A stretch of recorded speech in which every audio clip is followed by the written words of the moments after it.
Okay, folks, this is a example, the second example. So that first video, or the video before this one, was 2.9, example 2.9 on page 62 of the Copeland text. This is example 2.10, page 63. Now we have a space diagram here of an irrigation tap. And it's an irrigation tap that requires a couple, which is two forces acting parallel in opposite direction at a distance, to turn it, and the couple is 20 Newton meters. If the forces form a couple, what is the magnitude of the forces to form the required couple? Okay, so we need to find out basically how many newtons F1 or F2 is equal to, because we know F1 is going to be equal to F2 because they're a couple. Couples are always equal. So we could do a free body diagram. Please ignore the wiggly line. F1, F2. You might write F1 equals F2 just to remind yourself that they are actually couples. This is a free body diagram, FBD, free body diagram.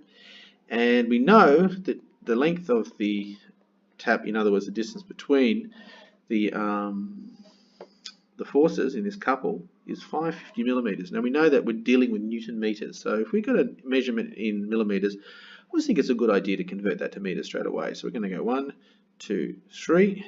So we end up with a force of distance of 0.55 meters, and that's our free body diagram drawn and ready to go. And we know that the moment of our couple is equal to 20 Newton meters. So we put all our information on our free body diagram so that we don't forget anything.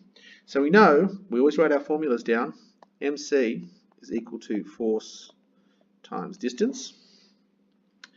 And now we have to change the subject of the formula because we're looking for force. Okay, so we're going to say force, because we only deal with one of the forces in this formula for a couple, is equal to MC over D. Okay, the moment of couple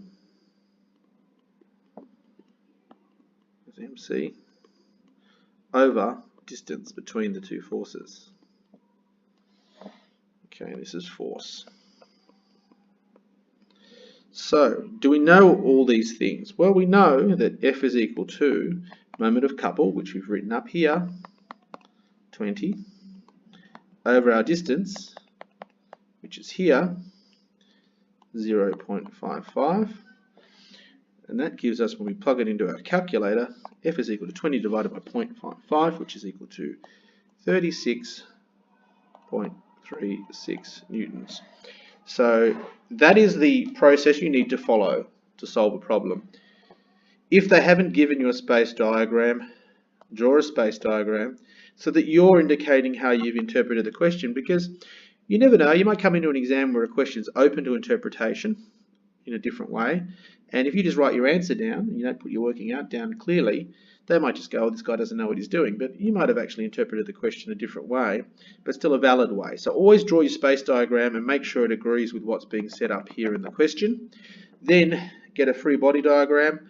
They don't do it in the textbook, but I always advocate changing the values to the appropriate values straight away so you don't make mistakes. Always write your equation down. Always show all you're working out if you're changing the subject of the equation, and then finally your answer. And it probably doesn't even hurt to actually draw a box around your answer and a little asterisk next to it just to say, hey, here's my answer. So that's that question, very simple question. Hopefully it's of some assistance to you. Go away, do a few different examples and make sure you understand fully how to use this equation. Thank you.